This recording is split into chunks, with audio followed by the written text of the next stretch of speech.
बिस्मिल्लाहिर्रहमानिर्रहीम।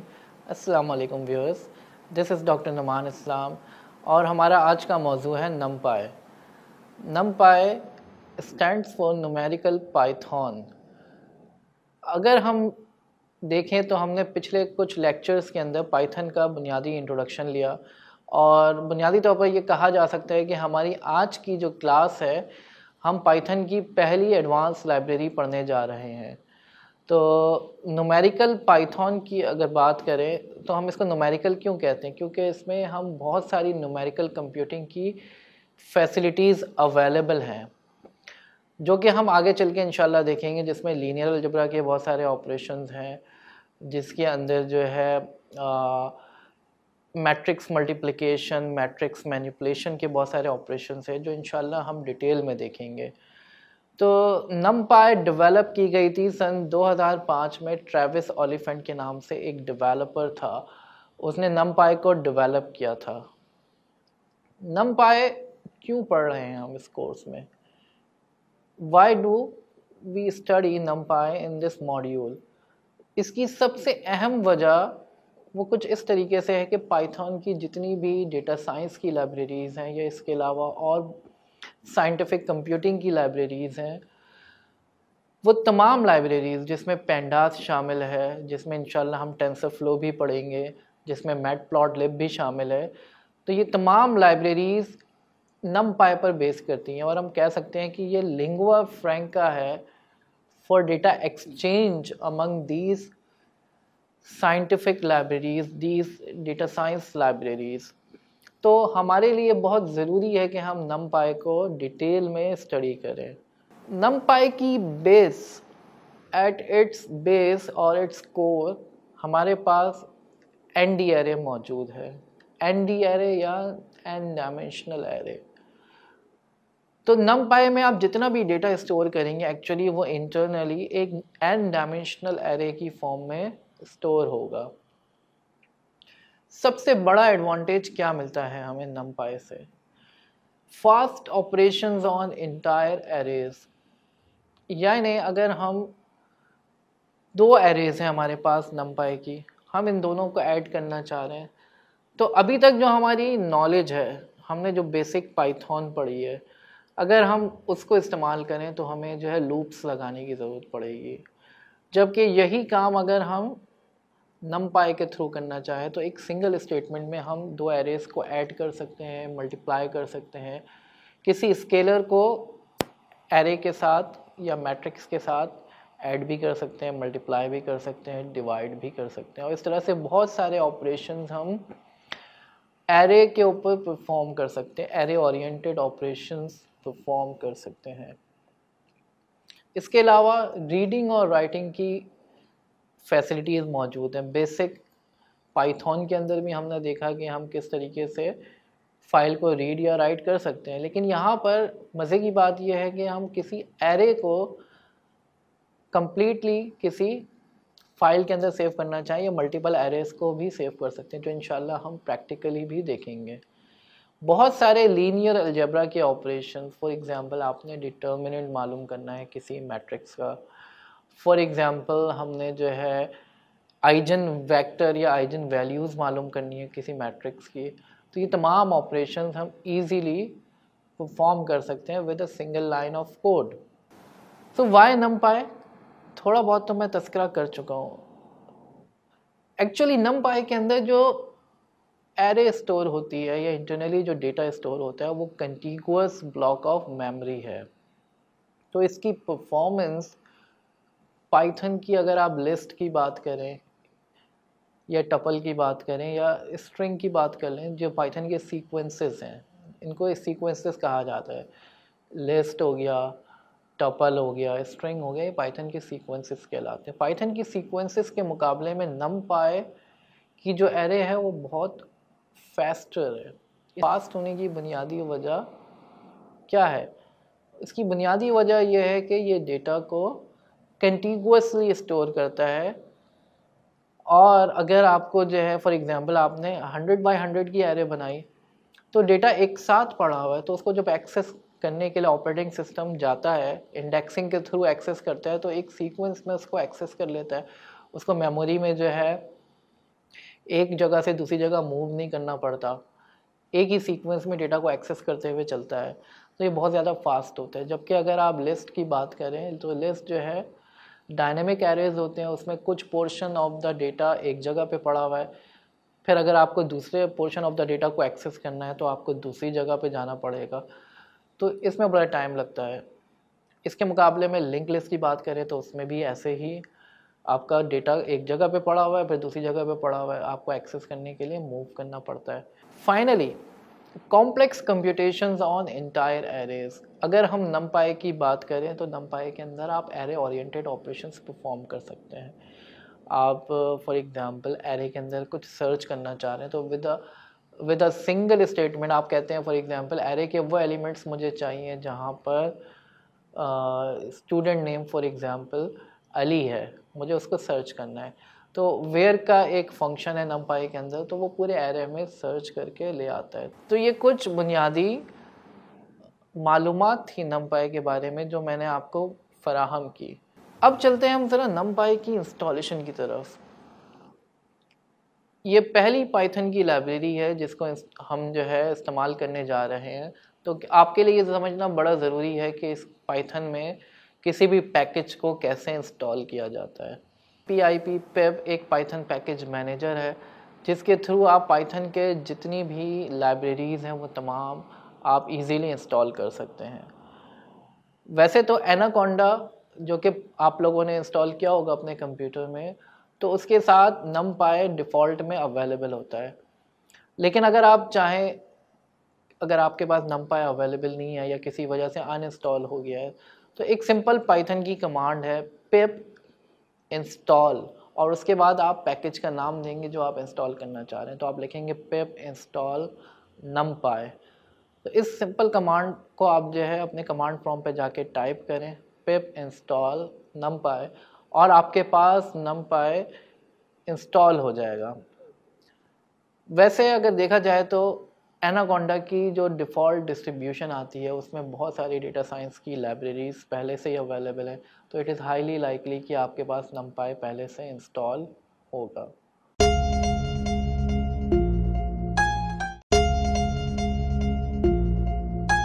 बिस्मिल्लाहिर्रहमानिर्रहीम, अस्सलाम वालेकुम व्यूअर्स। पिछले लेक्चर में हमने ये देखा कि नमपाई एक डिफ़ॉल्ट लाइब्रेरी बनते जा रही है पाइथन की for as a lingua franca for most of the advance Python data science libraries such as pandas की बात करें, हम टेंसरफ्लो की बात करें, ये तमाम लाइब्रेरीज नमपाई को as a lingua franca use कर रही हैं। यानी ये तमाम लाइब्रेरीज बेस कर रही हैं नमपाई के ऊपर। इंटरनली जो डेटा स्टोर करती हैं वो नमपाई की एरेज के अंदर ही स्टोर करती हैं। और हमने ये भी देखा कि नमपाई पाइथन के मुकाबले में बहुत ज़्यादा फास्ट है। तो चलते हैं हम एक प्रैक्टिकल डिमॉन्स्ट्रेशन की तरफ कि किस तरीके से नमपाई पाइथन की लिस्ट से या पाइथन की जो दूसरी सीक्वेंसेस हैं लाइक स्ट्रिंग हो गया या टपल हो गया, उनसे किस तरीके से फास्टर है। तो मैं अपने कंप्यूटर में आपको एक प्रैक्टिकल डिमॉन्स्ट्रेशन दिखाने जा रहा हूँ। मैंने जुपिटर नोटबुक को स्टार्ट किया और मैं एक लिस्ट क्रिएट करता हूँ। रेंज का फंक्शन तो आप लोगों ने पढ़ा हुआ है। रेंज के फंक्शन के थ्रू मैं एक लिस्ट क्रिएट करता हूँ 1 मिलियन नंबर्स की। एक लिस्ट L बनाया मैंने, रेंज 1 मिलियन नंबर्स, और मैं एक एरे क्रिएट करता हूँ नमपाई की जिसमें भी 1 मिलियन नंबर्स होंगे। इसके लिए पहले मुझे नमपाई को इंपोर्ट कराना पड़ेगा। मैंने लिखा इंपोर्ट नमपाई एज np। और जिस तरीके से रेंज का फंक्शन पाइथन में मौजूद है जो कि एक लिस्ट जनरेट करता है, नमपाई के अंदर ए रेंज का फंक्शन मौजूद है जो कि एक एरे क्रिएट करेगा। मोर और लेस सेम काम करते हैं, सिर्फ डिफरेंस ये है कि रेंज का फंक्शन लिस्ट रिटर्न करता है और ए रेंज का फंक्शन एरे रिटर्न करता है। तो मैं लिखता हूँ np डॉट ए रेंज और 1 मिलियन नंबर्स मैंने क्रिएट किया, तो ये एक एरे बन गई। अब एक काम करते हैं, हम इन दोनों लिस्ट को भी और एरे को भी हम किसी नंबर से मल्टीप्लाई करके देखते हैं, और ये काम हम 10 दफ़ा कराते हैं, और फिर हम देखते हैं कि किस में ज़्यादा टाइम लग रहा है। तो मैं एक काम करता हूँ, मैं एक लूप चलाता हूँ, for I in range 1 to 10, 10 दफ़ा मुझे काम करना है, और लिस्ट कॉम्प्रीहेंशन के थ्रू मैं लिस्ट के हर एलिमेंट को मल्टीप्लाई कराता हूँ किसी नंबर से, फॉर एग्जांपल 2 से मल्टीप्लाई कराता हूँ। तो मैं लिखता हूँ x into 2 for x in l। x in l का मतलब है l से एक एक एलिमेंट x में पिक होकर आएगा और x 2 से मल्टीप्लाई होगा। तो ये एक लिस्ट बनेगी जिसको मैं R कह सकता हूँ, रिजल्टेंट लिस्ट बन रही है। ये एक स्टेटमेंट है जो कि 10 दफ़ा एक टास्क परफॉर्म कर रही है। वो टास्क ये है कि लिस्ट के हर एलिमेंट को 2 से मल्टीप्लाई करना है। इसका मुझे टाइम अगर कैलकुलेट करना हो तो मैं IPython नोटबुक की एक मैजिक कमांड होती है %टाइम, उसके थ्रू मैं मालूम कर सकता हूँ कि ये कितना टाइम ले रहा है। तो 1.59 सेकेंड में उसने ये काम किया कि 10 दफ़ा उसने लिस्ट के हर एलिमेंट को 2 से मल्टीप्लाई किया। यही काम मैं numpy के थ्रू कराने की कोशिश करता हूँ। तो numpy पे जैसे मैंने कहा कि एक सिंगल स्टेटमेंट होगी जिसके थ्रू मैं मल्टीप्लाई कर सकता हूँ। डी स्टैटिक टू, डी हमारा एरे है और इसको मैंने 2 से मल्टीप्लाई किया। लेट्स सी कि इसमें कितना टाइम लग रहा है। तो 54 मिली सेकेंड्स। आप ये देख सकते हैं, अगर आप रेशो निकालें तो ये हंड्रेड्स में आ रहा है, 100 टाइम फास्टर है numpy।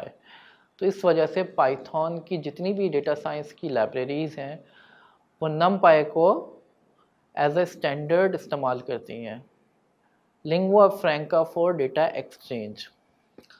तो जनाब, आज की वीडियो में हमने ये जानने की कोशिश की कि numpy पाइथन की लिस्ट से कितना फास्टर। हमने ये देखा कि अराउंड 100 टाइम या इससे भी कहीं ज़्यादा फास्टर ऑपरेशंस परफॉर्म करता है numpy।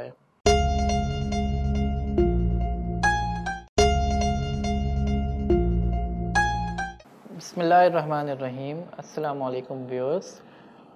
आज के लेक्चर में हम numpy के कुछ बुनियादी एट्रीब्यूट्स के मुतालिक पढ़ेंगे। हम ये देखने की कोशिश करेंगे कि हम किस तरीके से numpy के अंदर डेटा या एरे क्रिएट कर सकते हैं, हम किस तरीके से जो है numpy के मुख्तलिफ एट्रीब्यूट्स को एक्सेस कर सकते हैं। numpy की बुनियाद ND एरे के ऊपर है। आप यूँ समझें कि numpy जो इंटरनली अपना डेटा स्टोर करता है वो एक n डायमेंशनल एरे के अंदर स्टोर करता है। अगर आप 1 डायमेंशनल एरे क्रिएट करना चाह रहे हैं numpy के अंदर तो वो 1 डायमेंशनल एरे ND एरे की फॉर्म में होगी। अगर आप 2 डायमेंशनल डेटा रखना चाह रहे हैं तो ND एरे 2 डायमेंशनल होगी। तो ND एरे का एक एट्रीब्यूट है जिसके थ्रू जो है आप ND एरे के थ्रू देख भी सकते हैं कि इंटरनली डेटा किस तरीके से स्टोर हो रहा है, और आप जितने भी मेथड्स यूज़ करेंगे numpy के, जैसे हम देखेंगे अभी इंशाल्लाह, वंस का मेथड है, ज़ीरोज़ का मेथड है, एम्प्टी का मेथड है। तो डिज़ायर्ड शेप की आपके पास numpy की एरे क्रिएट हो जाती है और ये इंटरनली स्टोर होती हैं ND एरे की फॉर्म में। तो चलते हैं, हम कुछ प्रैक्टिकली डेमोंस्ट्रेट करने की कोशिश करते हैं। मैं अपने कंप्यूटर पे एक जुपिटर नोटबुक ओपन करता हूँ। जैसा कि मैंने पिछले लेक्चर में बताया आपको कि हमें numpy को इस्तेमाल करने से पहले इसको इंपोर्ट करना पड़ेगा। तो मैं लिखता हूँ इंपोर्ट numpy as np। अब मैं numpy के डिफरेंट मेथड्स आपके साथ शेयर करता हूँ। फॉर एग्जाम्पल मैं लिखता हूँ np डॉट ज़ीरोस। तो इससे numpy की एक एरे क्रिएट होगी जिसमें सारे एलिमेंट्स ज़ीरो होंगे। किस साइज़ की एरे बनानी है मुझे वो भी बताना पड़ेगा। फॉर एग्जांपल मैं 4x4 की एरे बनाना चाहूँ तो मैं एक टपल दूंगा जिसके थ्रू मैं स्पेसिफाई करूँगा साइज़ ऑफ द एरे और इसको मैं सेव करा लूँ अगर x के अंदर, और x को मैं प्रिंट कराऊँ अगर जुपिटर नोटबुक में आप वेरिएबल का नाम लिखेंगे तो वो डायरेक्टली उसको प्रिंट कर देता है। तो आप देख सकते हैं कि ये 4x4 की एक एरे क्रिएट हो गई।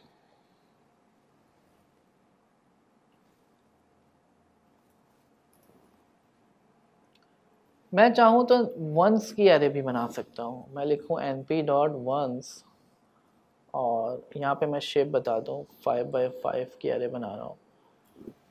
तो np डॉट वंस से 1 की एरे क्रिएट हो गई, सारे एलिमेंट्स इसमें 1 है। np डॉट एम्प्टी,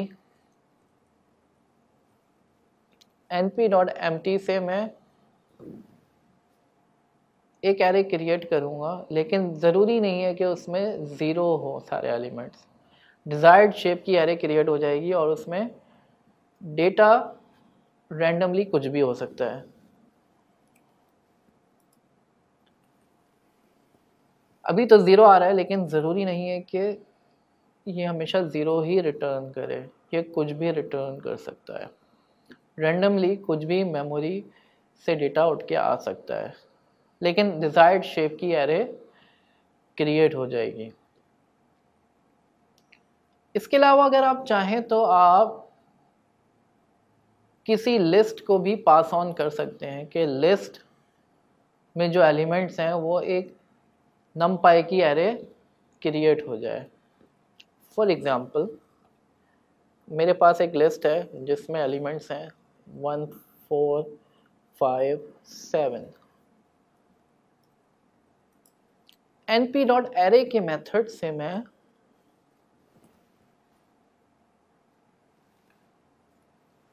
इस लिस्ट को एक numpy की एरे में कन्वर्ट कर सकता हूँ। तो ये numpy की एरे क्रिएट हो गई। इसके अलावा और भी बहुत सारे मेथड्स हैं। For example np dot arrange, np dot arrange से आप जिस तरीके से रेंज का मेथड है जो कि एक रेंज ऑफ वैल्यूज़ जनरेट करेगा बिटवीन आपने जो स्टार्टिंग स्पेसिफाई किया है, एंडिंग स्पेसिफाई किया है और आपने स्टेप साइज जो स्पेसिफाई किया है, उस रेंज के अंदर with the desired step size एक एरे क्रिएट होगी। ये फ़र्क है रेंज में और ए रेंज में। रेंज जो है पाइथन का मेथड है, ए रेंज जो है numpy का मेथड है। तो फॉर एग्जांपल मैं लिखता हूँ 1 से लेके 100 तक with the step size of 10। तो ये कुछ मेथड्स थे जिसके थ्रू आपने numpy में एरे क्रिएट करना सीखा।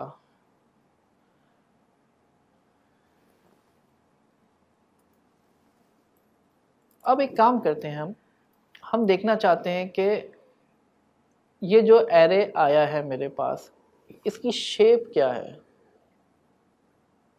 मैं लिखता हूँ x डॉट शेप। तो ये 10 एलिमेंट्स की एक एरे है, 1 डायमेंशनल एरे है।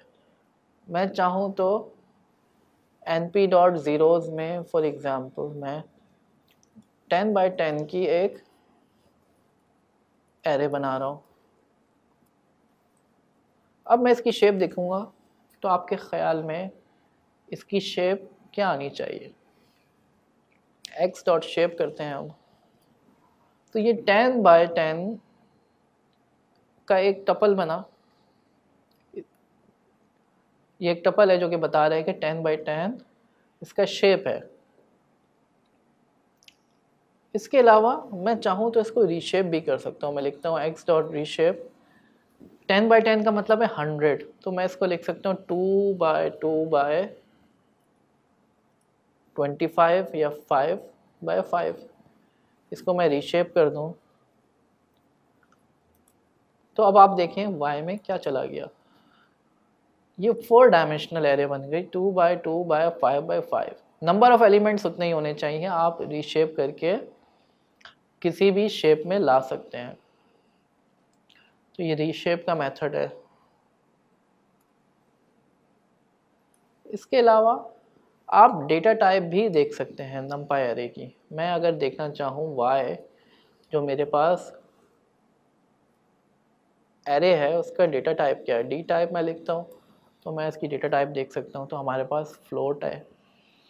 लेकिन ये बात याद रखिएगा कि हमारे पास फ्लोट के अलावा और भी बहुत सारी डेटा टाइप्स हैं जिसमें इंटीजर है। इवन आप स्ट्रिंग में भी नमपाई का डेटा रख सकते हैं। y की डायमेंशन देखना हो मुझे, कितने डायमेंशन का एरे है ये, तो 4 डायमेंशनल एरे है। तो जनाब ये हमने एनडी एरे की कुछ बुनियादी मेथड्स और प्रॉपर्टीज़ को हमने प्रैक्टिकली देखा।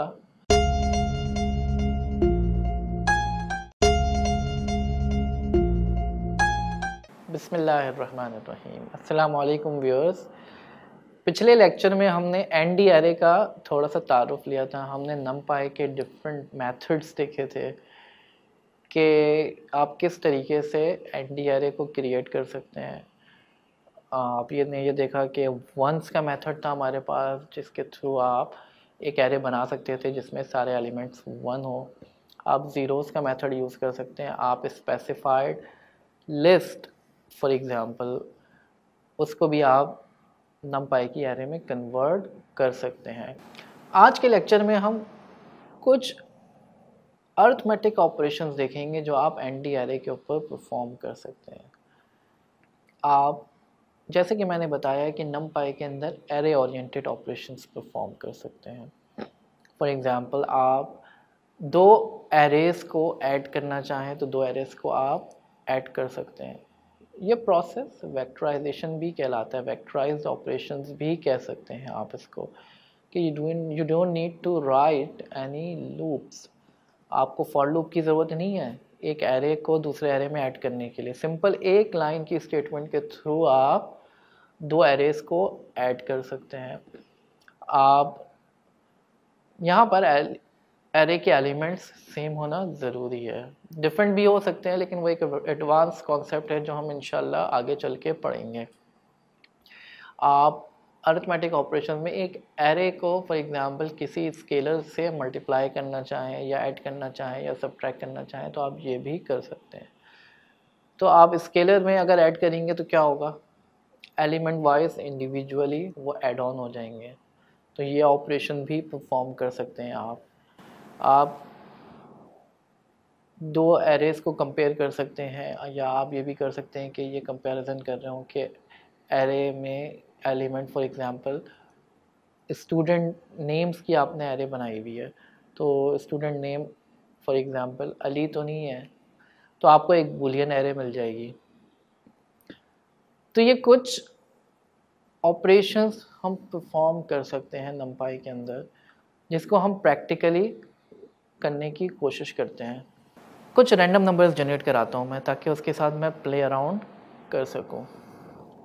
तो सबसे पहले तो अगेन हमने इंपोर्ट करना होगा नमपाई को। इंपोर्ट कर लिया हमने।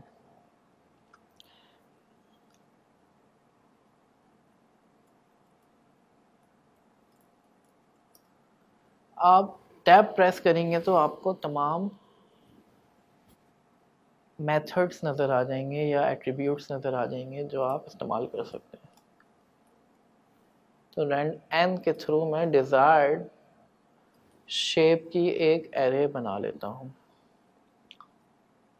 फॉर एग्ज़ाम्पल मैं 10 एलिमेंट्स की एक एरे बनाता हूँ। एक एरे बनाई मैंने ए के नाम से, एक और एरे बनाता हूँ मैं बी के नाम से। ये दोनों रैंडम होंगे। ए में देखते हैं क्या एलिमेंट्स पड़े हुए हैं। तो ये रैंडम एलिमेंट्स आ गए, 10 एलिमेंट्स की एक एरे बन गई ए की, और बी की भी एक एरे बन गई। अब एक काम करते हैं, ए और बी को ऐड करते हैं। तो अगर आपको याद हो, ये काम आप लिस्ट के अंदर नहीं कर सकते हैं, लेकिन नमपाई की एरे के अंदर आप ये काम इजीली परफॉर्म कर सकते हैं। ये दोनों एलिमेंट्स ऐड हो गए। इनको माइनस करना चाहें माइनस भी कर सकते हैं, मल्टीप्लाई करना चाहें मल्टीप्लाई भी कर सकते हैं। ए को आप 2 से मल्टीप्लाई करना चाहें तो आप ये भी कर सकते हैं। मैंने ए को 2 से मल्टीप्लाई कर दिया। 1/a करना चाहें हम ये भी कर सकते हैं कि एक मैट्रिक्स को हमने इन्वर्स कर दिया। मैं चाहता हूं कि ए के अंदर वो एलिमेंट्स जो कि लेट सपोज पॉजिटिव हैं, तो मैं लिखता हूं a इज़ ग्रेटर देन 0। तो मुझे एक बूलियन एरे मिलेगी जो कि मुझे बताएगा कि कौन से एलिमेंट्स ऐसे हैं जो कि 0 से बड़े हैं। अब अगर मैं यही एरे एज एन इंडेक्स पास कर दूं इस एरे को, तो मुझे एलिमेंट्स भी मिल जाएंगे। तो वो सेलेक्टेड एलिमेंट्स जो कि ट्रू थे, जो कि कंडीशन पे ट्रू आए थे, उन ट्रू एलिमेंट्स को जिस पोजीशन पर थे उस पोजीशन से हमने एरे से वैल्यूज पिक कर ली। तो हम ये काम भी कर सकते हैं। तो जनाब ये था, हमने कुछ वेक्टराइज ऑपरेशंस पढ़ने की कोशिश की नमपाई के अंदर। Thank you very much.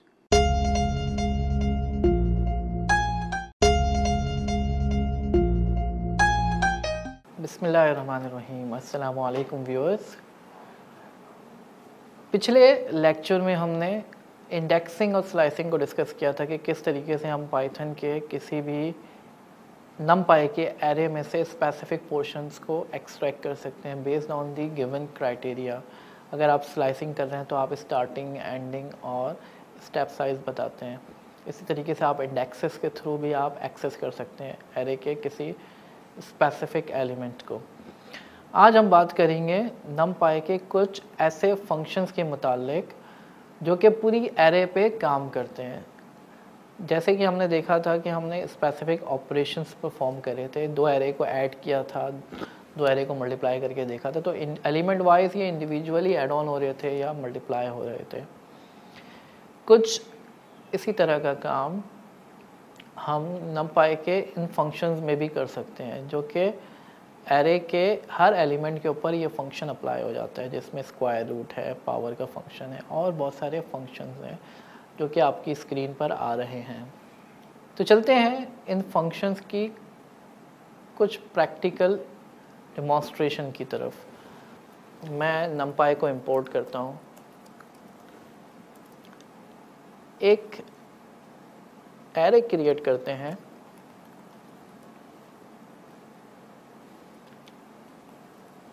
List के थ्रू मैं एरे बनाता, तो np एरे का फंक्शन हम इस्तेमाल करेंगे।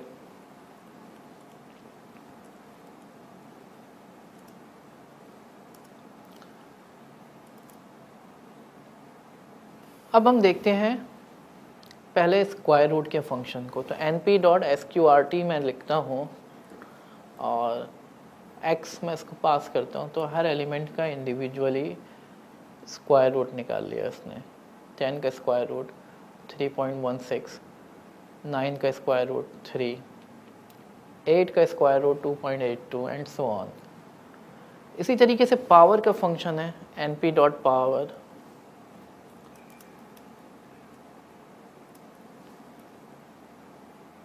पावर में मैं एक एरे दूंगा और मैं बताऊंगा मुझे कितनी पावर रेस करनी है।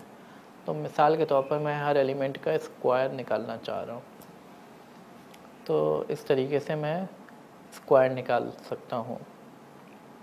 इसके अलावा और बहुत सारे फंक्शंस हैं जिसमें आपके पास फॉर एग्जांपल मैक्स को देख लेते हैं हम।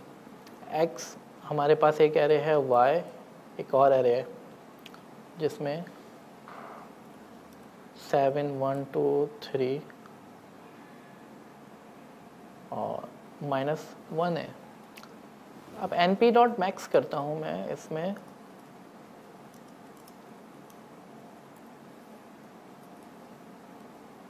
दो एरे पास करूँगा मैं और दोनों में से एलिमेंट वाइज मैक्सिमम निकाल के देगा। तो फॉर एग्जांपल हमारे पास x जो था 10 था पहला एलिमेंट, y का पहला एलिमेंट 7 था, तो 10 और 7 में से मैक्सिमम 10 है, तो 10 आ गया। x का सेकंड एलिमेंट 9 है और y का सेकंड एलिमेंट 1 है, इन दोनों में से जो मैक्सिमम है वो आ गया 9, यानी x का थर्ड एलिमेंट 8 है, y का थर्ड एलिमेंट 2 है, इन दोनों में से मैक्सिमम आ गया जो कि 8 है। इस तरीके से बाकी एलिमेंट्स को कंपेयर किया। इसके अलावा और बहुत सारे फंक्शंस हैं जिनकी डिटेल आपको बुक के अंदर मिल जाएगी। तो जनाब ये था मुख्तसर से तारुफ नमपाई के ऐसे फंक्शंस का जो कि नमपाई एरे के हर एलिमेंट पे इंडिविजुअली अप्लाई होते हैं।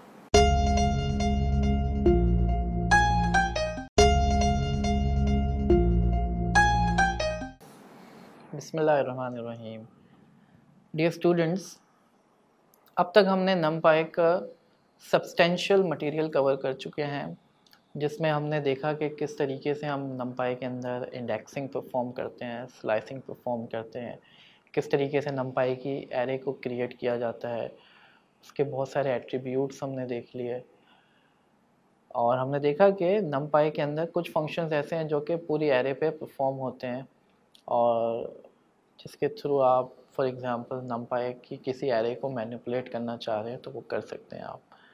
एक बड़ा ही इम्पॉर्टेंट फंक्शन नमपाई का वेयर के नाम से है, np डॉट वेयर, जिसके बारे में आज के लेक्चर में मैं आपसे बात करूँगा।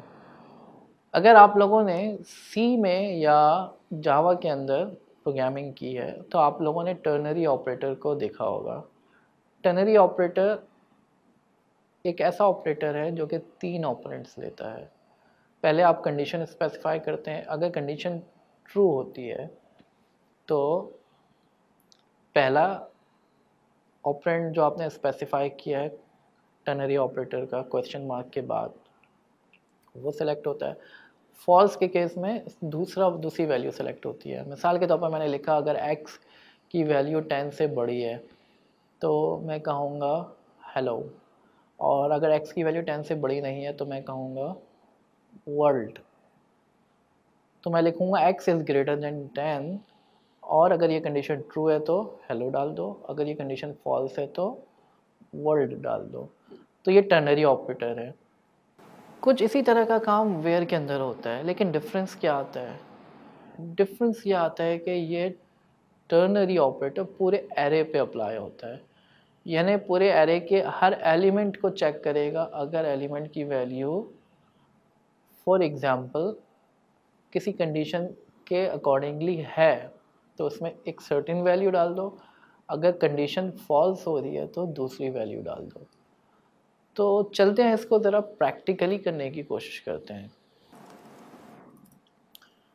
अक्सर हमारे साथ ऐसा होता है कि जब हम डेटा साइंस पे काम करते हैं तो हमारे पास डेटा आता है और डेटा में बास फील्ड्स मिसिंग होती हैं, तो हम उन मिसिंग फील्ड्स के ऊपर कुछ डिफ़ॉल्ट वैल्यू डालना चाहते हैं। तो वहाँ पर ये वेयर का फंक्शन बहुत ज़्यादा यूज़फुल होता है।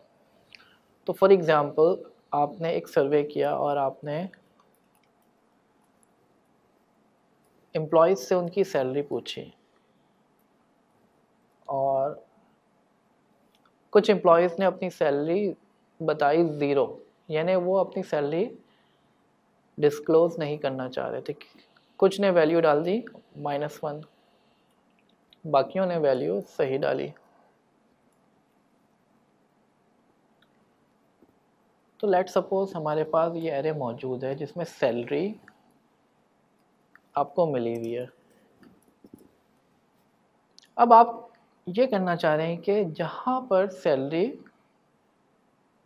नेगेटिव आ रही है या ज़ीरो आ रही है तो आप वहाँ पर कोई डिफ़ॉल्ट सैलरी डाल दें। मिसाल के तौर पर 25,000। तो आप लिख सकते हैं salary dot where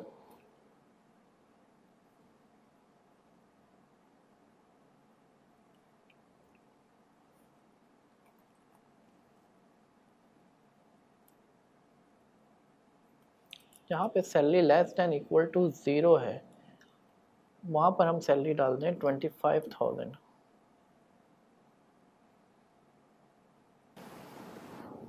otherwise salary को हम वैसे ही रहने दें। तो np dot where salary is less than equal to zero, वहाँ पर हमने 25,000 डाल दी। अदरवाइज हम वैसे ही रहने दे रहे हैं जो सैलरी मौजूद है। या अगर आप चाहें तो यहाँ पर लिख सकते हैं कुछ और भी। फॉर एग्जांपल मैं कहता हूँ कि जहाँ पे salary less than equal to zero है आप लिखें नॉट ओके, और जहाँ पर सैलरी सही दी हुई है वहाँ पे आप लिखें ओके। तो आप देख सकते हैं कि पहली जो दो सैलरीज हैं वो नॉट ओके हैं और उसके बाद की जो दो सैलरीज हैं वो ओके हैं। तो ये डेटा फिल्टरिंग, डेटा प्रोसेसिंग में नमपाई के इस फंक्शन को बहुत ज़्यादा इस्तेमाल किया जाता है, जिसकी मदद से आप स्पेसिफिक कंडीशन पे जो वैल्यूज़ पड़ी हुई हैं उनको आप फ़िल्टर आउट करना चाह रहे हैं या उनको डिफ़ॉल्ट वैल्यूज़ पे सेट करना चाह रहे हैं। तो यहाँ पर numpy डॉट वेयर को बड़ी आसानी से इस्तेमाल किया जा सकता है। जनाब ये था मुख्तसर तारुफ numpy के वेयर फंक्शन का।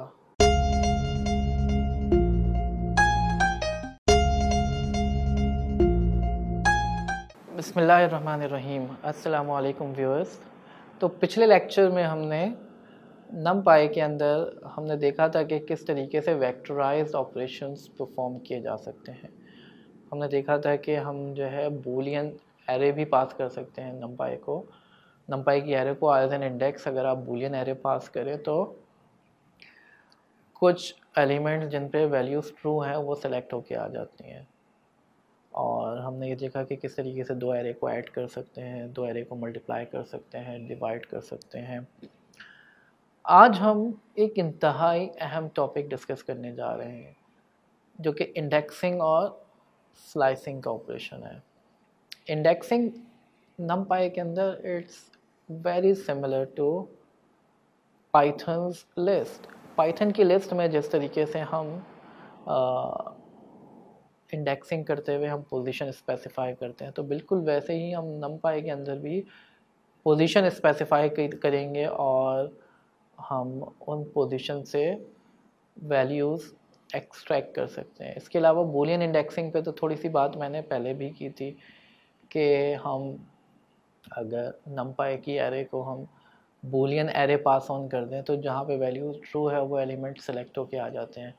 इसके अलावा फैंसी इंडेक्सिंग भी हम कर सकते हैं कि अगर हम मिसाल के तौर पर किसी numpy एरे को एक लिस्ट पास ऑन कर दें, जो कि लिस्ट या एरे पास ऑन कर दें जिसमें आप इंडेक्सेस स्पेसिफाई करा हुआ है आपने, तो वो जो इंडेक्सेस स्पेसिफाई हुए हैं उन पोजीशन से एलिमेंट्स उठकर आ जाएंगे। इसके बाद एक इम्पॉर्टेंट टॉपिक स्लाइसिंग का है। स्लाइसिंग का कॉन्सेप्ट भी वैसे ही है जैसे स्ट्रिंग में हम स्लाइसिंग करते हैं या लिस्ट के अंदर स्लाइसिंग करते हैं। हम स्टार्टिंग पोजीशन स्पेसिफाई करते हैं, एंडिंग पोजीशन स्पेसिफाई करते हैं और स्टेप साइज स्पेसिफाई करते हैं। तो अगर हम नेगेटिव में देते हैं तो वो लास्ट से काउंट करना स्टार्ट करता है, अगर हम पॉजिटिव में देते हैं तो स्टार्ट करता है ज़ीरो से अगर हम नेगेटिव में देते हैं तो बिल्कुल एंड से रिवर्स में जा रहा होता है वो। ये तमाम चीज़ें हम लिस्ट में देख चुके हैं पहले। तो चलते हैं इसको ज़रा प्रैक्टिकली हम देखने की कोशिश करते हैं। फॉर एग्ज़ाम्पल सबसे पहले तो मुझे numpy को इंपोर्ट करना पड़ेगा। मैंने इंपोर्ट कर लिया numpy, और एक एरे क्रिएट करता हूँ मैं लिस्ट के थ्रू 1 7 9 8 5। अब मैं इसमें इंडेक्सिंग कर सकता हूँ। फॉर एग्जांपल मैं लिखता हूँ x4, तो x4 पे मुझे 5 मिल रहा है। फोर्थ पोजीशन पे 0 बेस्ड है ये, तो वैसे तो फिफ्थ है लेकिन कंप्यूटिंग में हम इसको फोर्थ पोजीशन कहेंगे, कंप्यूटर साइंस में फोर्थ पोजीशन कहेंगे। तो इस पोजीशन पे 5 पड़ा हुआ है। अब मैं अगर चाहूँ तो मैं इसमें बूलियन इंडेक्सिंग भी पास ऑन कर सकता हूँ। फॉर एग्जांपल मैं मालूम करना चाह रहा हूँ कि इसमें से कौन से एलिमेंट ऐसे हैं जो कि 5 से बड़े हैं। तो मैं लिखता हूँ x इज़ ग्रेटर देन 5, और मैं इसको x को ही पास ऑन कर दूँ तो 7 9 और 8। ये तो बूलियन इंडेक्सिंग हो गई। फैंसी इंडेक्सिंग क्या होगी? अगर मैं इसको एक लिस्ट पास कर दूँ 2 1, तो 1 पोजीशन पे और 2 पोजीशन पे जो एलिमेंट्स होंगे वो सिलेक्ट होके आ जाएंगे। तो 1 पोजीशन पे अगर हम देखें और 2 पोजीशन पे देखें, 2 पोजीशन पे 9 है, 1 पोजीशन पे 7 है। तो ये फैंसी इंडेक्सिंग हो गई। चलते हैं ज़रा स्लाइसिंग को भी समझने की कोशिश करते हैं। मैं एक रैंडम एलिमेंट की एरे बनाता हूँ। 10 बाई 10 एलिमेंट्स की मैंने एक एरे बनाई। एक्स को हम देख भी लेते हैं इसमें क्या पड़ा हुआ है। तो ये एलिमेंट्स पड़े हुए हैं। अब मुझे अगर इसमें से फर्स्ट रॉ को पिक करना है तो मैं लिख सकता हूँ x0, तो ये फर्स्ट रॉ उठकर आ जाएगी। और अगर मैं इस फर्स्ट रॉ में से 5वें कॉलम को पिक करना चाहूँ तो मैं लिखूँगा x04, तो फर्स्ट रॉ का 5वां कॉलम उठकर आ जाएगा। आप ये देख सकते हैं ये फर्स्ट रॉ आ गई थी हमारे पास, इसमें 5वां कॉलम 0 1 2 3 4 माइनस 0.19488। अब अगर मुझे इसमें से ऑड रॉस चाहिए मुझे, तो मैं क्या लिखूँगा? मैं लिखूँगा x, ऑड रॉ का मतलब है 1 रॉ। 1 से लेके मुझे कहाँ तक के चाहिए? आखिर तक चाहिए ना। ये अगर 10 एलिमेंट्स 10 रॉ इसके अंदर मौजूद हैं तो 10 तक जाना है हमने, तो हम लिखेंगे 1 से लेके 10 तक। और हर दूसरी रॉ चाहिए तो हम स्टेप साइज 2 रखेंगे। और कॉलम अगर हमें सारे चाहिए तो हम कॉमा लगा के डबल कॉलन लगा दें, हम स्टार्टिंग एंडिंग और स्टेप साइज स्किप कर दें कॉलम का, तो ये तमाम कॉलम्स आ जाएंगे। या हम इसको स्किप भी कर सकते हैं, हम छोड़ भी सकते हैं। तो ये तमाम कॉलम्स आ जाएंगे और ऑड रॉज आ गई।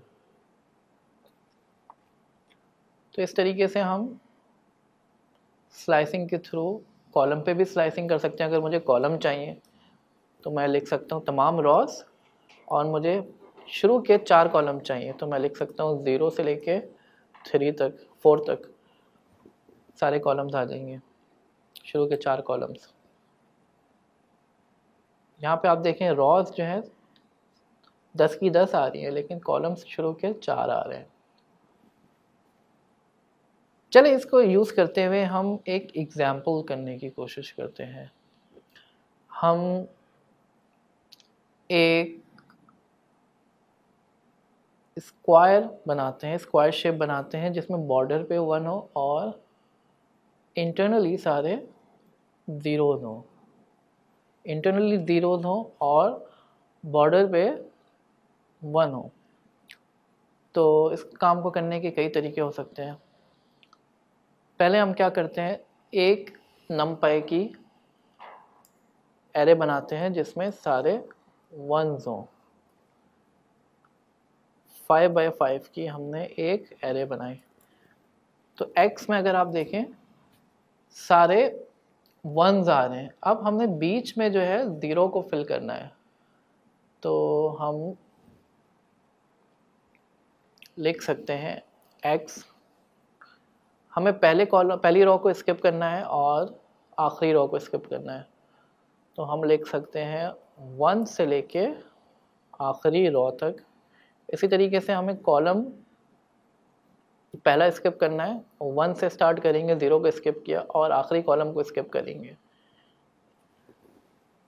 तो पहली रो आखिरी रो, पहला कॉलम आखिरी कॉलम, इसको छोड़ के बाकी जितना भी है हम उसको 0 कर देंगे। तो हम अगर देखें इसको तो ये एक स्क्वायर बन गया जिसमें बॉर्डर पे 1 आ रहा है और बीच में सारे एलिमेंट्स 0 आ रहे हैं। इस तरीके से आप बहुत सारी एग्जांपल्स कर सकते हैं।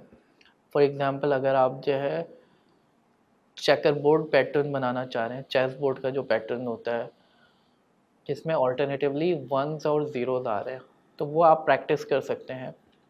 इसके अलावा आप फुटबॉल का प्लेग्राउंड बना सकते हैं जिसमें ऑल्टरनेट रॉस 1 और 0s हों। तो मैं चाहूँगा कि आप अपने घर पे इनको प्रैक्टिकली करके देखें।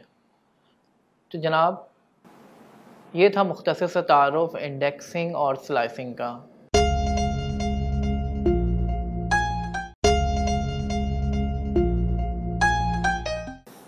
बिस्मिल्लाहिर्रहमानिर्रहीम। अस्सलामु अलैकुम व्यूअर्स, उम्मीद है आप लोग खैरियत से होंगे। आज के लेक्चर में हम बात करेंगे नमपाई के कुछ मैथमेटिकल और स्टैटिस्टिकल फंक्शंस के बारे में।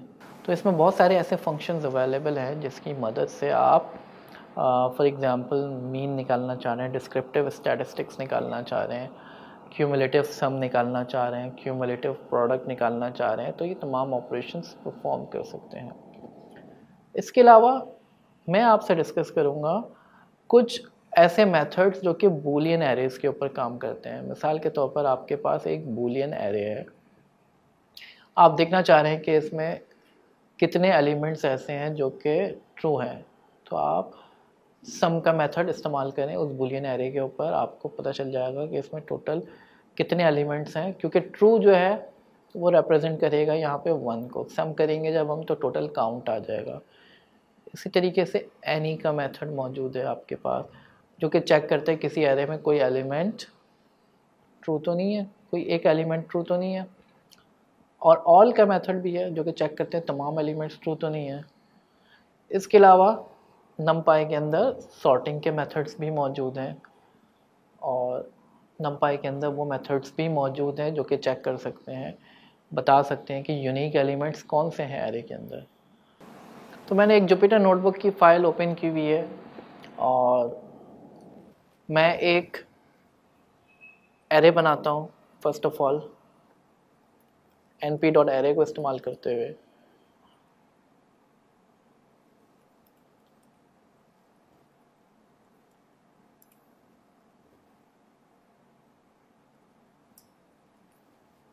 x डॉट मीन में करता हूँ तो इन एलिमेंट्स का एवरेज आ जाएगा। x डॉट क्यूमुलेटिव सम करता हूँ मैं, तो क्यूमुलेटिव सम निकल कर आ रहा है। पहले एलिमेंट तो क्यूमुलेटिवली भी 10 ही होगा, सेकंड एलिमेंट में क्या होगा, फर्स्ट एलिमेंट ऐड होके आएगा 19, थर्ड एलिमेंट में फर्स्ट सेकंड और थर्ड का सम आएगा, फोर्थ एलिमेंट में फर्स्ट सेकंड थर्ड का सम आएगा, फिफ्थ एलिमेंट में फर्स्ट सेकंड थर्ड फोर्थ और फिफ्थ का भी सम आएगा। इसी तरीके से क्यूमुलेटिव प्रोडक्ट भी हम निकाल सकते हैं। अब लेट सपोज मैं लेता हूँ y is equal to x is greater than 6, तो वो एलिमेंट्स जो कि 6 से बड़े हैं वो ट्रू रिटर्न करेंगे। y को चेक करते हैं, तो ये सारे ही 6 से बड़े हैं। तो अगर मैं इस पे y डॉट सम करता हूँ तो ये 5 रिटर्न कर रहा है। y डॉट एनी करता हूँ मैं, इसमें से कोई एलिमेंट ट्रू है भी या नहीं इसको चेक करने के लिए। जी हाँ, y डॉट ऑल करता हूँ मैं, तो इसमें तमाम एलिमेंट्स ट्रू हैं या नहीं है। थोड़ा सा y को मॉडिफाई करके देखते हैं। y is equal to x is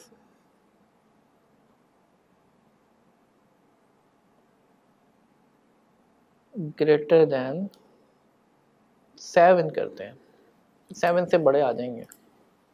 अब y में आ गया कुछ एलिमेंट्स ट्रू कुछ फॉल्स। अब y डॉट सम करके देखते हैं, तो 3 एलिमेंट्स ऐसे हैं जो कि ट्रू आ रहे हैं। y डॉट एनी करेंगे हम, तो क्या कोई एलिमेंट ऐसा है जो ट्रू है। जी हाँ। y डॉट ऑल करते हैं, क्या तमाम एलिमेंट्स ट्रू हैं। जी नहीं, तमाम एलिमेंट्स ट्रू नहीं है।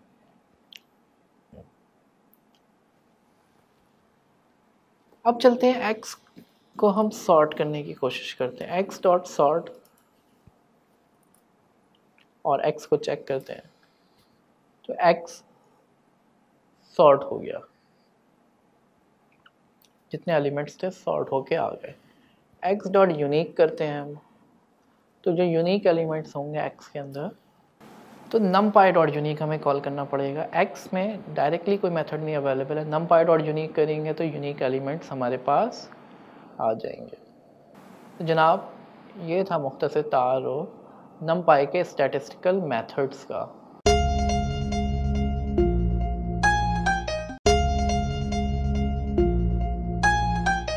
बिस्मिल्लाहिर्रहमानिर्रहीम। अस्सलाम वालेकुम व्यूअर्स। पिछले लेक्चर में हमने numpy की फाइलिंग के ऑपरेशंस को डिटेल में डिस्कस किया कि किस तरीके से हम किसी एरे को फाइल में सेव कर सकते हैं। इवन हम मल्टीपल एरेस को भी फाइल के अंदर सेव कर सकते हैं, फिर उसको लोड करा सकते हैं, जो कि एक डिक्शनरी की फॉर्म में लोड होगा। आज के लेक्चर में हम numpy के कुछ लीनियर अलजेब्रा ऑपरेशंस के बारे में पढ़ेंगे, क्योंकि numpy एक कंप्लीट पैकेज है जिसमें जैसे कि मैंने बात की कि वेक्टराइज ऑपरेशंस की सपोर्ट है, होमोजीनियस डेटा है। इसके अलावा मैंने आपसे ये भी बात की थी कि इसमें बहुत सारे न्यूमेरिकल कंप्यूटिंग के फैसिलिटीज़ मौजूद हैं, न्यूमेरिकल कंप्यूटिंग के फंक्शंस मौजूद हैं।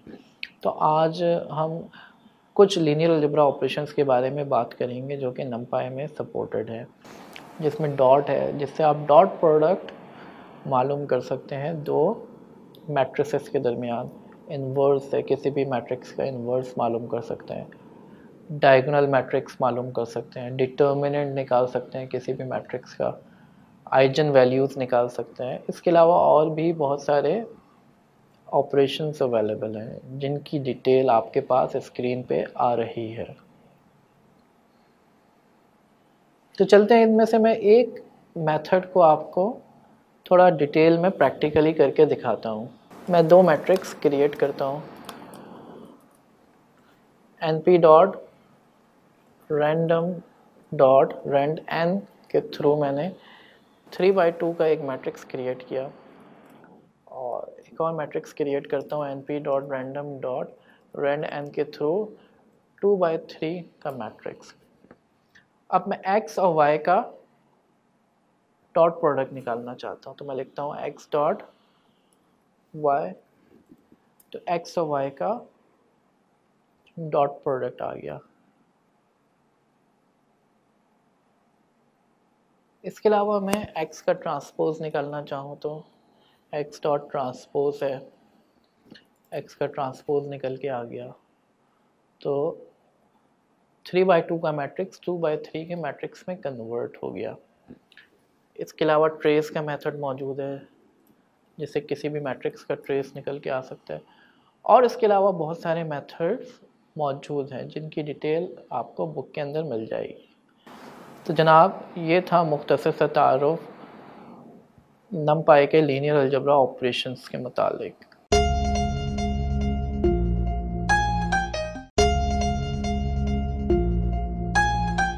बिस्मिल्लाहिर्रहमानिर्रहीम। अस्सलामु अलैकुम व्यूअर्स।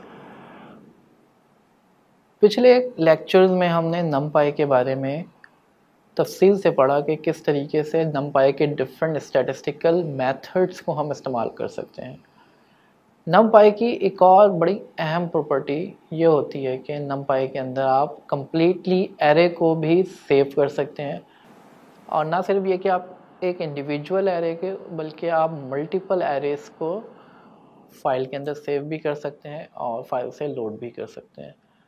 यहाँ पर 3 मेथड्स का मैं तज़किरा करूँगा। पहला मेथड सेव है, np.save, जिसमें आप फाइल का नेम बताएंगे और एक्सटेंशन इसकी npy होगी। अगर आप एक्सटेंशन नहीं देते हैं तो नमपाई खुद ही एक्सटेंशन प्रोवाइड कर देगा। और सेकंड आर्गुमेंट आप उस एरे को लिखेंगे जिसको आप सेव करना चाह रहे हैं। अगर आप मल्टीपल एरेस को सेव करना चाह रहे हैं तो आप लिखेंगे np.savez, जिसमें आप फाइल का नेम देंगे और उसके बाद रेस्ट ऑफ द आर्गुमेंट्स में आप वो एरे स्पेसिफाई करेंगे जिस एरे को आप सेव करना चाह रहे हैं।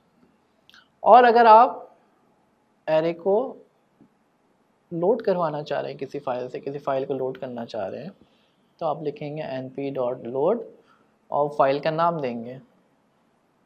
तो रिजल्टेंट आपके पास एक डिक्शनरी रिटर्न होगी, जिस डिक्शनरी पे आप कीज़ के थ्रू उन एरेस की वैल्यूज़ को रिट्रीव कर सकते हैं। तो चलते हैं इसकी प्रैक्टिकल डेमोंस्ट्रेशन की तरफ। और मैं एक एरे क्रिएट करता हूँ जिसमें कुछ वैल्यूज़ पड़ी हुई हैं 1 4 5 7, और एक और एरे बनाई है मैंने जिसमें वैल्यू पड़ी हुई है 8 7 9। अब मैं अगर x को सेव करना चाह रहा हूँ तो मैं लिखूँगा np.save testx, और x को मैंने सेव कर दिया तो ये फाइल सेव हो गई।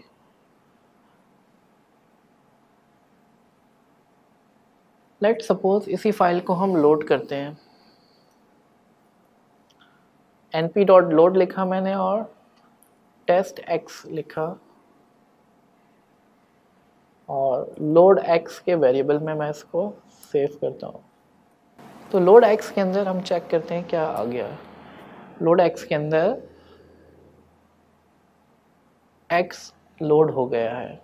इसी तरह अगर चाहूँ तो मैं मल्टीपल एलिमेंट्स को भी सेव करा सकता हूँ। मैं लिखता हूँ np.save testxy,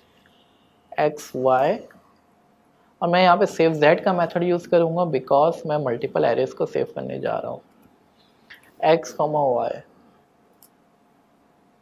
तो x और y दोनों सेव हो गए। इसको लोड करते हैं np.load testxy.npz, और इसको लोड एक्स वाई के अंदर हम डालते हैं। लोड एक्स वाई को चेक करते हैं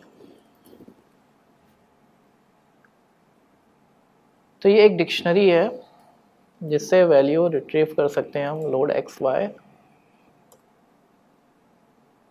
एक्स। तो जनाब ये था मुख्तसर सा तारुफ नमपाई के अंदर फाइलिंग का।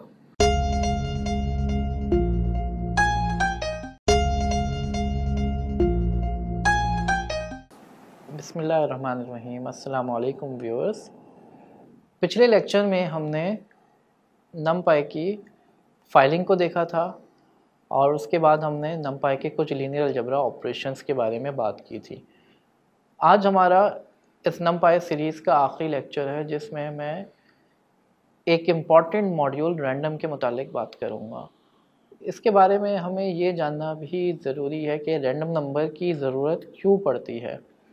जब हम डेटा साइंस की लाइब्रेरीज पे काम करते हैं या मशीन लर्निंग पे काम करते हैं, तो जब हम डेटा सेट को लोड करते हैं तो डेटा सेट में से बायसनेस को ख़त्म करने के लिए अक्सर हमें अपने डेटा को रैंडमाइज़ करना पड़ता है, डेटा को शफल करना पड़ता है। तो इस वजह से ताकि हम थोड़ी सी रैंडमाइज़ करके उसको, ताकि उसमें कोई बायसनेस ना रह जाए किसी डेटा की स्पेसिफिक सीक्वेंस की वजह से, तो इसलिए बड़ा ज़रूरी है कि रैंडम मॉड्यूल को समझा जाए। Random number, truly random number generate करना तो पॉसिबल नहीं है कंप्यूटर के लिए, क्योंकि कंप्यूटर किसी फॉर्मूले के तहत रैंडम नंबर जनरेट करता है। इस वजह से हम कहते हैं कि ये pseudo random number generation modules हैं। रैंडम जनरेशन मॉड्यूल्स के बारे में हमने थोड़ी सी बात तो पहले कर चुके हैं, लेकिन यहाँ पे समझना ज़रूरी है कि कंप्यूटर जब रैंडम नंबर जनरेट करता है तो वो किसी डिस्ट्रीब्यूशन के तहत जनरेट कर रहा होता है। Statistical distribution, like normal distribution भी हो सकती है, गैमा डिस्ट्रीब्यूशन भी हो सकती है, या इसके अलावा यूनिफॉर्म डिस्ट्रीब्यूशन भी हो सकती है। तो मुख्तलिफ डिस्ट्रीब्यूशन से डेटा जनरेट हो सकता है। तो ये तमाम डिस्ट्रीब्यूशंस के थ्रू डेटा जनरेट करने की फैसिलिटी नमपाई के अंदर मौजूद है। लेकिन एक इम्पॉर्टेंट बात यह कि जब हम रैंडम नंबर यूज़ कर रहे होते हैं तो हमें रैंडम नंबर जनरेटर को इनिशियलाइज़ करना होता है। इस वजह से हम उसको स्टार्टिंग में कोई सीड वैल्यू देते हैं, जिस सीड वैल्यू के थ्रू वो रैंडम नंबर को इनिशियलाइज़ करता है। उसके बाद आप उससे रैंडम नंबर जनरेट करवा सकते हैं। तो ये तमाम चीज़ें हम ज़रा प्रैक्टिकली देखने की कोशिश करते हैं। मैं लिखता हूँ np.random. और अगर मैं इसकी इंटेलिजेंस को देखूं तो यहाँ पे बहुत सारी डिस्ट्रीब्यूशन है जिससे डेटा जनरेट हो सकता है, जिसमें बाइनोमियल है, काई स्क्वायर है, एक्सपोनेंशियल है, गैमा है, नॉर्मल है एंड सो ऑन। तो सबसे पहले मैं सीड वैल्यू देता हूँ। सीड वैल्यू आप कुछ भी दे सकते हैं, मैंने 7 दी। अब मैं नॉर्मल डिस्ट्रीब्यूशन से 3/3 का एक मैट्रिक्स जनरेट कराता हूँ रैंडमली। तो मैं लिखता हूँ साइज इज इक्वल टू 3/3। तो ये एक रैंडम नंबर जनरेट हुआ नॉर्मल डिस्ट्रीब्यूशन को फॉलो करते हुए।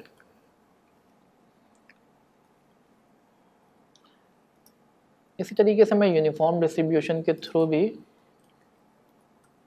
रैंडम नंबर जनरेट करा सकता हूँ। तो जनाब ये था मुख्तसर तारुफ रैंडम नंबर जनरेशन का।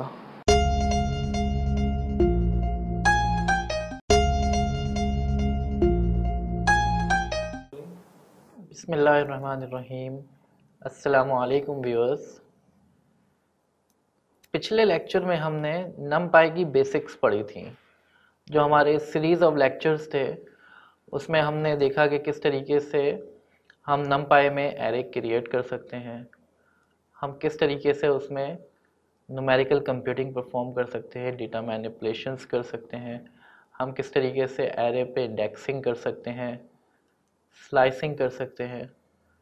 इसके अलावा हमने रैंडम नंबर जनरेशन मॉड्यूल को भी देखा कि किस तरीके से हम जो है नमपाई के रैंडम नंबर जनरेशन के मॉड्यूल को इस्तेमाल करते हुए रैंडम नंबर मुख्तलिफ डिस्ट्रीब्यूशन से ड्रॉ कर सकते हैं, जिसमें नॉर्मल डिस्ट्रीब्यूशन भी है, गैमा डिस्ट्रीब्यूशन भी है, जिसमें यूनिफॉर्म डिस्ट्रीब्यूशन भी है।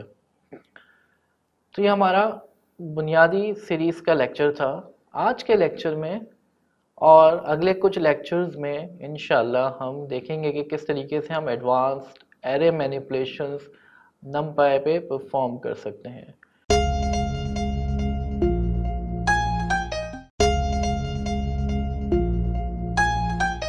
आज के लेक्चर में हम रीशेप मेथड को देखेंगे। नमपाई के रीशेप मेथड के थ्रू आप किसी भी एरे को रीशेप कर सकते हैं। बुनियादी कंडीशन सिर्फ इतनी है कि नंबर ऑफ़ एलिमेंट्स उतने ही रहने चाहिए। तो फॉर एग्ज़ाम्पल अगर मेरे पास एक एरे है जिसमें 20 एलिमेंट्स हैं, 4x5 की 2 डायमेंशनल एरे है, तो इसमें 20 एलिमेंट्स हैं। अगर मैं चाहूँ तो इस 2 डायमेंशनल एरे को 3 डायमेंशनल एरे में कन्वर्ट कर सकता हूँ, रीशेप कर सकता हूँ। तो मैं रीशेप करते हुए मैं ये स्पेसिफाई कर सकता हूँ कि रीशेप करते हुए जो न्यू एरे बन रही है उसकी डायमेंशंस होंगी 2 बाय 2 बाय 5। तो नंबर ऑफ एलिमेंट्स 20 ही रहे, लेकिन डायमेंशन चेंज होके 3 डायमेंशन में कन्वर्ट हो गया। यहाँ पर मैं आपसे एक इम्पॉर्टेंट चीज़ का तस्करा करूँगा कि रो मेजर ऑर्डर और कॉलम मेजर ऑर्डर, ये बुनियादी फ़र्क है कि एरे किस तरीके से इंटरनली स्टोर्ड है। अगर मैं बात करूँ, आपके पास स्क्रीन पे आ रहा होगा, रीशेप करते हुए अगर मैं ऑर्डर कहता हूँ सी, तो सी में जो है रो मेजर ऑर्डर में डेटा स्टोर्ड होता है। तो फॉर एग्जांपल अगर मेरे पास एलिमेंट्स हैं 0 से लेके 11 तक, 0 1 2 3 4 5 6 7 8 9 10 11, 12 एलिमेंट्स हैं। अगर ये सी ऑर्डर में या रो मेजर ऑर्डर में स्टोर है, सी लैंग्वेज के ऑर्डर में या रो मेजर ऑर्डर में स्टोर्ड है, तो ये बनेगा 0 1 2 पहली रो, उसके बाद सेकंड रो में 3 4 5, फिर 6 7 8, फिर 9 10 11। अगर मैं इसको 4 रॉज और 3 कॉलम्स में ब्रेक कर रहा हूँ, और अगर मैं कॉलम मेजर ऑर्डर में स्टोर करूँ तो पहले कॉलम में जाएगा, यानी 0 1 2 3 4, 0 1 2 3 तक जो है ये एक कॉलम बनेगा, 4 5 6 7 सेकंड कॉलम बनेगा, और 8 9 10 11 ये थर्ड कॉलम बनेगा। तो ये 4 रॉज बनी। रॉज हमारे पास क्या बनी यहाँ पे 0 4 8, दूसरी रॉ बनी 1 5 9, तीसरी रॉ बनी 2 6 10, और चौथी रॉ बनी 3 7 11। तो ये कॉलम मेजर ऑर्डर है या फोर्ट्रान का ऑर्डर है। तो नमपाई के अंदर आप ये भी स्पेसिफाई कर सकते हैं कि किस ऑर्डर में रीशेप करना है, रो मेजर ऑर्डर में या कॉलम मेजर ऑर्डर में। इसके अलावा रीशेप करते हुए आप किसी भी डायमेंशन को स्किप कर सकते हैं। फॉर एग्जांपल अगर आप कहते हैं कि मुझे 2 डायमेंशन में एरे को रीशेप करना है, आपने 2 डायमेंशन में पहली डायमेंशन के लिए आपने बता दिया कि इतने एलिमेंट्स होंगे इसके अंदर या इतनी रॉज होंगी। सेकंड डायमेंशन को आप स्किप कर सकते हैं या आप -1 स्पेसिफाई कर सकते हैं। तो ये नमपाई की जिम्मेदारी होगी कि वो खुद इन्फर करे कि उसमें कितने एलिमेंट्स आने चाहिए या उस डायमेंशन की वैल्यू क्या होनी चाहिए। इसके अलावा एक और इम्पॉर्टेंट ऑपरेशन फ्लैटनिंग का है या रैवल का ऑपरेशन है, जिसके थ्रू आप किसी भी एरे को रीशेप कर सकते हैं 1 डायमेंशन के अंदर, सिंगल डायमेंशन के अंदर। ये तमाम चीज़ें चलते हैं हम एक प्रैक्टिकल के थ्रू समझने की कोशिश करते हैं। सबसे पहले मैं नमपाई को इंपोर्ट करता हूँ।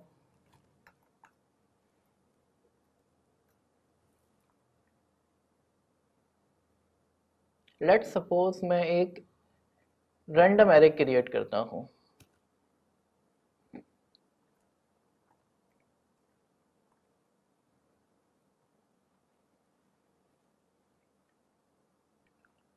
फोर बाय 5 की मैं एक एरे क्रिएट करता हूँ। तो x के नाम से एक एरे क्रिएट हुई है जिसमें 4 रॉज हैं और 5 कॉलम हैं। अब मैं इसको कई तरीके से रीशेप कर सकता हूँ। मैं लिखता हूँ x डॉट रीशेप, और रीशेप करते हुए मैं कहता हूँ कि इसको मैं 2 बाय 2 बाय 5 में रीशेप कर रहा हूँ। तो ये रीशेप हो गया, जिसके अंदर पहली डायमेंशन 2 है, सेकंड डायमेंशन 2 है, और थर्ड डायमेंशन 5 है। बाय डिफॉल्ट इसने रो मेजर ऑर्डर में सेव किया है। अगर मैं चाहूँ तो रीशेप करते हुए मैं कॉलम मेजर ऑर्डर भी बता सकता हूँ।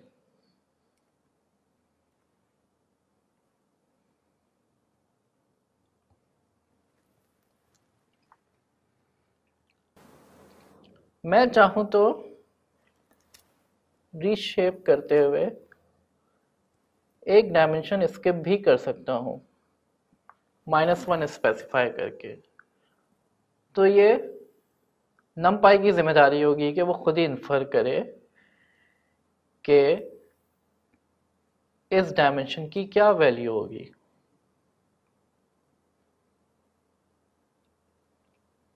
फाइनली x जो कि अभी भी 2 डायमेंशन में है क्योंकि मैंने रीशेप करने के बाद उसको सेव नहीं किया है, एक नई एरे रिटर्न हो रही है।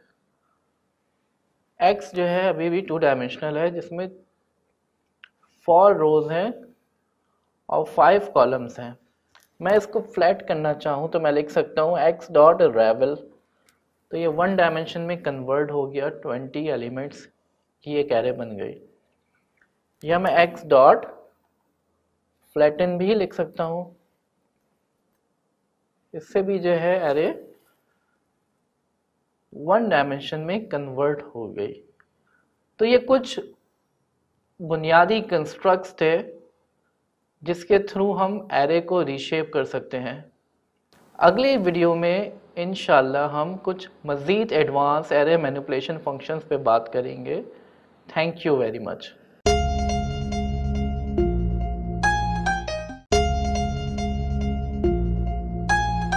बिस्मिल्लाहिर्रहमानिर्रहीम, अस्सलामु अलैकुम व्यूअर्स। numpy के सीरीज़ में हम कुछ एडवांस्ड एरे मैनिपुलेशन फंक्शंस पे बात कर रहे हैं। पिछले लेक्चर में हमने रीशेप के मेथड को एक्सप्लोर किया था। आज के लेक्चर में हम एक और numpy के एरे मैनिपुलेशन फंक्शन पे बात करेंगे जो कि कंकैटिनेट है। Concatenate as an argument a set of arrays लेता है और उनको कंकैटिनेट करता है आइदर रो वाइज या कॉलम वाइज। इसके लिए वो एक आर्ग्यूमेंट लेता है एक्सेस का, जो आर्ग्यूमेंट ये बताता है कि आपने रो वाइज कंकैटिनेशन परफॉर्म करनी है या आपने कॉलम वाइज कंकैटिनेशन परफॉर्म करनी है। चलते हैं इसको एक डायग्राम के थ्रू समझने की कोशिश करते हैं।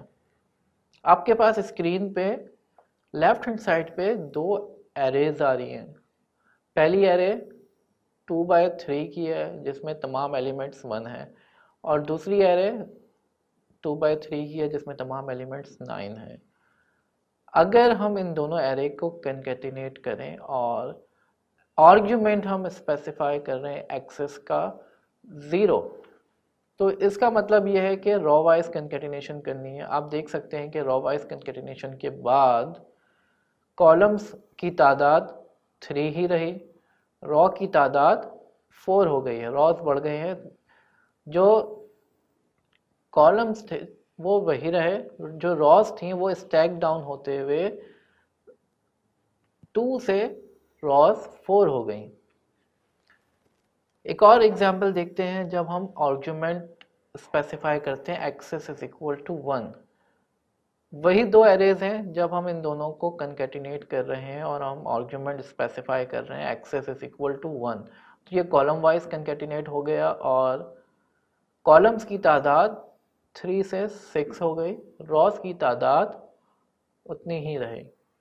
कंकैटिनेशन के आर्ग्यूमेंट जो हम स्पेसिफाई करते हैं एक्सेस का आइदर 0 और 1, इसके कुछ कन्वीनियंस फंक्शंस भी हैं, वी स्टैक और एच स्टैक। वी स्टैक का मतलब है आप कंकैटिनेशन परफॉर्म कर रहे हैं और आपने एक्सेस 0 दिया है, या इन अदर वर्ड्स आप रो वाइज कंकैटिनेशन परफॉर्म कर रहे हैं। और एच स्टैक में आप कंकैटिनेशन परफॉर्म कर रहे हैं अलोंग कॉलम, या आपने एक्सेस के आर्ग्यूमेंट को 1 स्पेसिफाई किया है। चलते हैं इस पूरे सिनेरियो को प्रैक्टिकली समझने की कोशिश करते हैं। सबसे पहले मैं numpy को इंपोर्ट करता हूं। एक लिस्ट लेता हूं मैं जिसमें एलिमेंट्स हैं 1, 3, 5 और 7, 9, 0।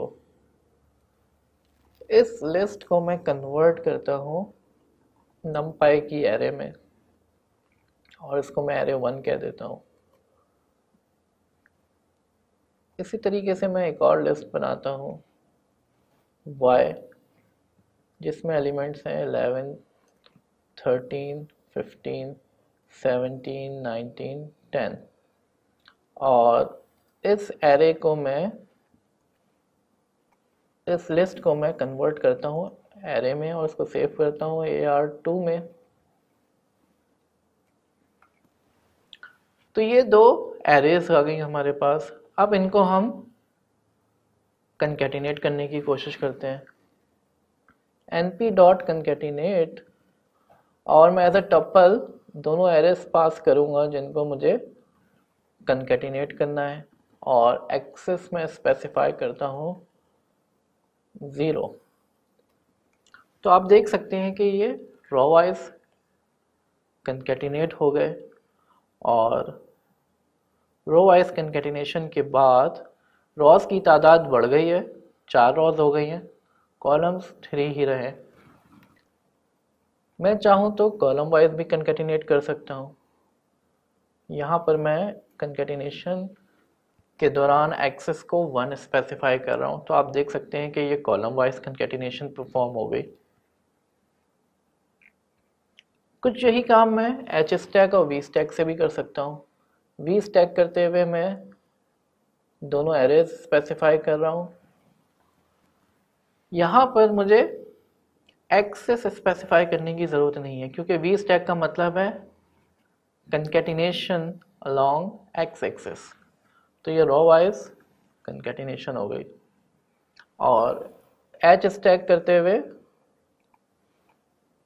मुझे एक्सेस स्पेसिफाई करने की ज़रूरत नहीं है अगेन, बिकॉज जब हम एच स्टैकिंग कर रहे हैं तो इसका मतलब है कंकैटिनेशन अलोंग वाई एक्सेस या कॉलम वाइज कंकैटिनेशन। तो आप देख सकते हैं कि ये कॉलम की तादाद बढ़ गई। तो जनाब, ये था मुख्तसर सा तारुफ कंकैटिनेशन का, एच स्टैक का और वी स्टैक का। अगले लेक्चर में हम स्प्लिट के फंक्शन को एक्सप्लोर करेंगे, जो कि एक एडवांस एरे मैनिपुलेशन फंक्शन है। टिल देन, अल्लाह हाफिज़।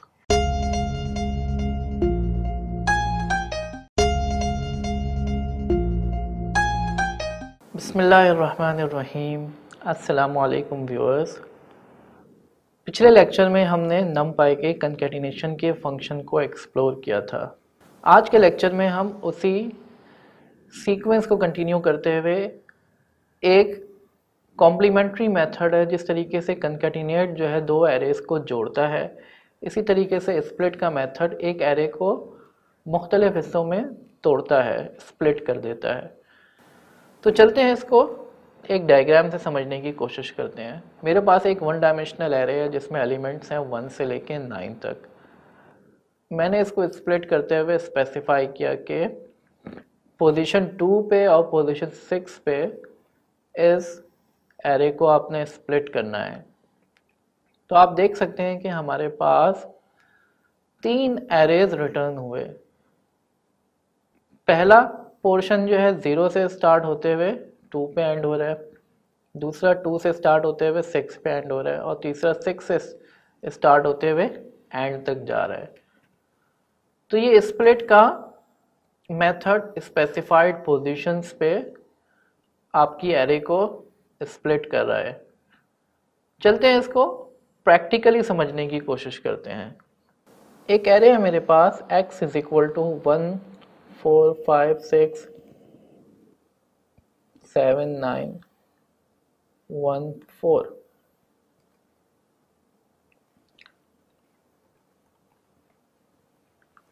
इस लिस्ट को नमपाई की एरे में कन्वर्ट करने के लिए np डॉट एरे का मेथड यूज़ करेंगे और इसको कहीं पे सेव कर लेते हैं। अब np डॉट स्प्लिट में फर्स्ट आर्ग्यूमेंट में वो एरे दूंगा जिसको मुझे स्प्लिट करना है। सेकेंड आर्ग्यूमेंट में बताऊंगा किन पोजीशंस पे स्प्लिट करना है। तो मैं कहता हूं कि स्प्लिट करने हैं मुझे 2 पे और 5 पे। तो ये 3 हिस्सों में एरे ब्रेक हो गई। पहले हिस्से में 1 और 4 आ गए, दूसरे हिस्से में 5, 6, 7 और तीसरे हिस्से में 9, 1, 4 आ गए। तो ये एरे को हमने 3 हिस्सों में स्प्लिट कर दिया। अगर मेरे पास 2 डायमेंशनल एरे होती, फॉर एग्जाम्पल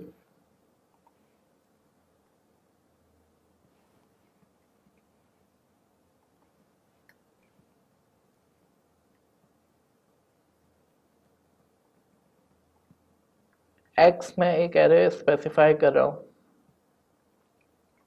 एक लिस्ट स्पेसिफाई की मैंने और उसको एरे में कन्वर्ट कर दिया। अब मैं डी को स्प्लिट कर रहा हूँ, np डॉट स्प्लिट डी, और मैं पोजीशन स्पेसिफाई कर रहा हूँ 4 and 6, यानी मैं कॉलम वाइज स्प्लिट करना चाह रहा हूँ। तो कॉलम वाइज स्प्लिट करते हुए 4th कॉलम पे और 6th कॉलम पे स्प्लिट लगाएगा ये। तो अगर आप देखें ये एरे हमारी, इसका 4th कॉलम बनेगा 0 1 2 3 4 1 4 5 6, और इसी तरीके से सेकंड रो में से भी आपके पास एलिमेंट्स आएंगे 11 14 15 16। तो ये पहला स्प्लिट हुआ, दूसरा स्प्लिट 6 पर हुआ, तो 6 कॉलम पे स्प्लिट लगाएगा। अगर मैं चाहूँ तो डी को स्प्लिट कर सकता हूँ अलोंग एक्स एक्सिस भी, और मैं स्प्लिट पोजीशन स्पेसिफाई करता हूँ 1। तो 1 पे स्पेसिफाई करने में आपकी रॉज जो है 2 हिस्से में ब्रेक हो जाएंगी। तो जनाब हमने स्प्लिट के फंक्शन को मुख्तसरन देखा।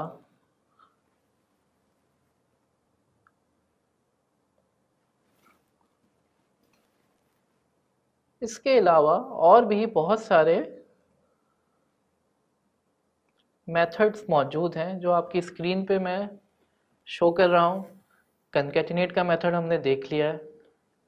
इसके अलावा वी स्टैक का मेथड हमने देखा, जो कि बेसिकली कंकैटिनेट है with the argument axis is equal to 0। We stack वैसे ही काम करता है जैसे रॉ स्टैक काम करता है। एच स्टैक हमने देखा, कॉलम स्टैक है, डी स्टैक है, स्प्लिट है, एच स्प्लिट भी है, वी स्प्लिट भी है। बिल्कुल वैसे ही जिस तरीके से कंकैटिनेट के करस्पॉन्डिंग हमारे पास एच स्टैक और वी स्टैक मौजूद है, इसी तरीके से स्प्लिट के करस्पॉन्डिंग हमारे पास एच स्प्लिट और वी स्प्लिट मौजूद है। तो जनाब ये था मुख्तसर तारुफ नमपाई की कुछ बेसिक एरे मैनिपुलेशन फंक्शंस का। अगले लेक्चर में इंशाल्लाह हम अपनी सीरीज़ को वाइंड अप करेंगे with 2 more functions, repeat and tile. Till then, Allah Hafiz.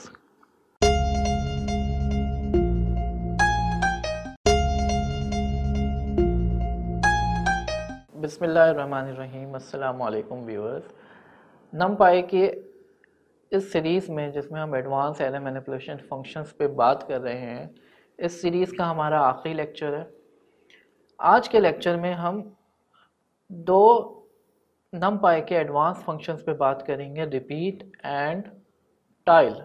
Repeat का फंक्शन एक एरे एज एन आर्ग्यूमेंट लेता है और उस एरे के हर एलिमेंट को रिपीट करता है specified number of times. For example मेरे पास एक एरे 6 7 8 है और मैं इसको रिपीट करता हूँ 2 टाइम्स। मैं आर्ग्यूमेंट देता हूँ कि मुझे 2 दफ़ा इसको रिपीट करना है। तो इस मेथड के कॉल होने के बाद एरे के कंटेंट्स होंगे 6 6 7 7 8 8। एरे का हर एलिमेंट इंडिविजुअली रिपीट होगा, जबकि टाइल का फंक्शन पूरे एरे को टाइल करता है या रिपीट करता है। फॉर एग्जाम्पल मेरे पास एक एरे है जिसमें कंटेंट्स हैं 8 9 एंड 10 11, 2 रॉज हैं 2 कॉलम हैं, और अगर मैं इसको along the x axis tile करता हूँ तो इसके कंटेंट हो जाएंगे 8 9 और 8 9 फिर आ जाएगा टाइल होने के बाद, 10 11 और 10 11 फिर आ जाएगा टाइल होने के बाद। चलते हैं इसको हम जुपिटर नोटबुक पे भी प्रैक्टिकली करके देखते हैं। मैं numpy को इंपोर्ट करता हूँ और मेरे पास एक एरे है जिसमें कंटेंट्स हैं 1 5 7 8। मैं np डॉट रिपीट कॉल करता हूँ और आर्ग्यूमेंट d पास करता हूँ और बताता हूँ कितनी दफ़ा इसको रिपीट करना है। तो 1 3 दफ़ा रिपीट होगा, 5 3 दफ़ा रिपीट होगा, 7 3 दफ़ा रिपीट होगा, 8 3 दफ़ा रिपीट होगा। और अगर मैं यही काम टाइलिंग पे करता हूँ, डी को मैं टाइल करता हूँ 2 दफ़ा, तो 1 5 7 8 फिर 1 5 7 8 दोबारा आ जाएगा। तो ये मुख्तसर तारुफ था रिपीट और टाइल का।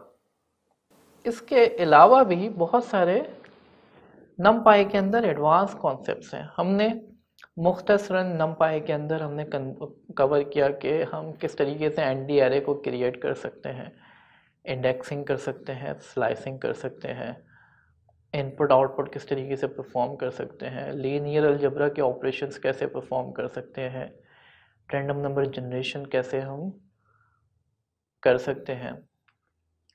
हमने कुछ एडवांस कॉन्सेप्ट्स भी देखे, कंकैटिनेशन, रिपीट, टाइल, स्प्लिट। इसके अलावा बहुत सारे एडवांस कॉन्सेप्ट्स हैं जो कि हमारे इस डेटा साइंस के कोर्स के लिए रेलेवेंट नहीं है, लेकिन अगर आप चाहें तो सेल्फ एक्सप्लोर कर सकते हैं। फॉर एग्ज़ाम्पल, अगर हम दो एरे के ऊपर एक ऑपरेशन परफॉर्म कर रहे हैं, एक एरे स्मॉल साइज़ का है, एक एरे लार्ज साइज़ का है, तो स्मॉल साइज़ का एरे अपने आप को खुद ही एक्सपेंड कर लेगा, जिस कॉन्सेप्ट को हम ब्रॉडकास्टिंग कहते हैं। इसके अलावा सॉर्टिंग के भी कुछ एडवांस कॉन्सेप्ट्स हैं जो मैंने डिटेल में डिस्कस नहीं करा। हमने बेसिक सॉर्टिंग तो देखी है, लेकिन सॉर्टिंग के भी कुछ एडवांस कॉन्सेप्ट्स हैं जो कि आप किसी भी numpy की बुक से एक्सप्लोर कर सकते हैं। उम्मीद है आपको numpy की ये सीरीज़ पसंद आई होगी। Thank you very much.